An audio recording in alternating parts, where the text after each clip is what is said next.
我走路差不多20公尺的吧，我就会喘了。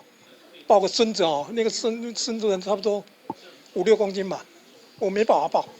76岁的郑阿公吸烟长达38年，现在的他一点也看不出来是个 COPD 患者。在确诊当下，积极治疗与用药之后，才重新拥抱人生。但并不是每位病患都像郑阿公如此幸运。到了一定的程度呢，可能是在烟龄20年到25年之后呢，他才开始出现 COPD 的症状，就是咳嗽、有痰、会喘。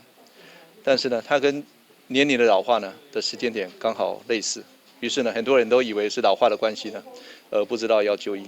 慢性阻塞性肺病，简称 COPD， 最明显的症状是咳嗽、痰多和喘不过气。如果症状持续恶化，就可能因为呼吸衰竭而丧命。然而，台湾每3位 COPD 病人却只有1人就医。即便已经确诊的患者，往往因为没有正确使用吸入器，导致高达60%怀疑药物成效而消极治疗。那这些吸入型的药物是真正在治疗的药物，并不是说它是一个不舒服我在用的药物，每天都要使用。